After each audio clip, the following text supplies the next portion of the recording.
So today we have an amazing video for you. We're going to restore this old sun-faded finish to the original color. We're going to use the insides of the cabinet as our sample, and through a re-amalgamation process, we're going to completely restore this cabinet without having to do any stripping. It's going to blow your mind. You're going to love it. You're going to want to stick around for this one. So how we'll start this video is I'm going to walk you through a time lapse of this process. Now I'm just using a standard cup gun, and what I'm doing here is I'm spraying on lacquer retarder thinner. Now this china cabinet was built in the 1980s, and we know that almost all furniture built post 1930s is going to be finished using lacquer.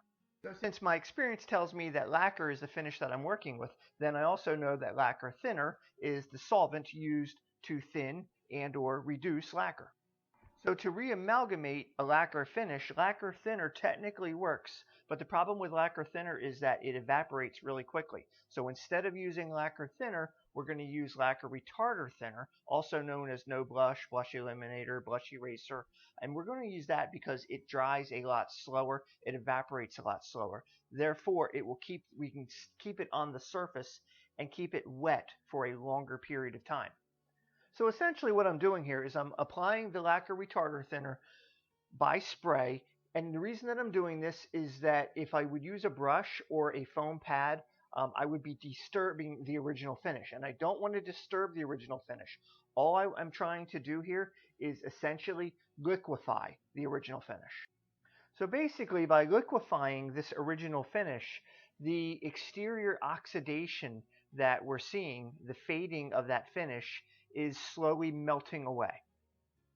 So the trick to this process is to keep that base surface wet. So when I notice that my previous coat is drying or evaporating, I apply another coat, and I continue to do this until I get the results that I'm looking for. Step one is amalgamating the finish, and in order to get a very uniform color back to it, we needed a nice balance in the color to start with. And that was where the amalgamation process came in. Though I didn't get 100% of the color back, as you can see, like where the pools were, it's still that darker color that it was originally. That color is just faded and gone.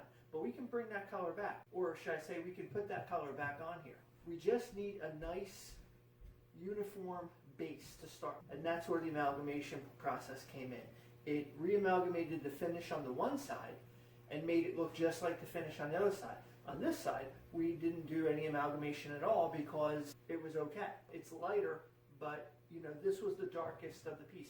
And in fact, this side didn't get any sunlight. The window was right over here, and all the sunlight poured right into this side. So it was really, really bleached on this door, on this side of the cabinet, and sort of just this right here. So now we have a nice balanced finish. What we're going to do next to bring our color back to what it was originally is we're going to do some what we call our standard glazing techniques, and there's other places on the website where we show you this. So this is just standard glazing, and what we're going to do is we're going to use in this case we're going to use General Finishes gel stain, and I'm going to use brown mahogany in this piece because it's the color that I want to go for. The only thing I'm going to do on here for glazing are the light edges. Okay, so where you can see it's very light around the doors, probably right here. The areas where it's light, I'm going to blend those with glaze, and I'm going to make the whole piece uniform. Then we're going to take it in the spray room, do some toning and some shading, and then this piece will be done. So we'll literally have refinished this entire piece in less than one day. It's amazing.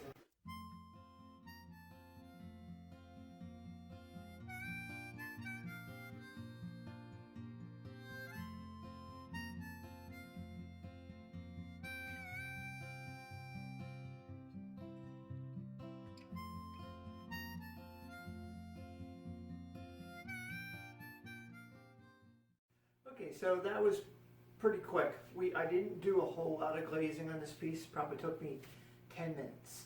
And like I said, I just wanted to balance out a little bit more of the color with some of the moldings and the edges that were just a little bit lighter than the rest. I still have a ways to go yet as far as getting it back to its original color. Plenty of people could put it in their house, this color. and just be done, other than putting a fresh coat of finish on it. What I'm doing is going back to the original color because this client has chairs and a table that match. Here is a door to the upper cabinet, and this is the color that I'm going to match. I already did the upper cabinet, and what you can see is right where the hardware used to be. Where I took the hardware off, you can see how dark it is right there. That was the original color. So that's the color that we're going to do, and we're going to use tinting technique. So I'm going to add tint into my finish. And again, on the website, if you look up, in the finishing section, how to tint and tone finishes, that's what we're going to do. I'm going to show you that on here, but there's going to be places on the website that we're going to go into that aspect of it in much more detail. But that's the technique that we're going to use. We're going to use tints and toners in order to get this color back to us again. I'm going to use a combination. I'm going to use dye tints, and I'm going to use opaque tints. So we're going to go ahead and do that, and I'll show you a little bit of the finishing process on this, and this piece will be all done.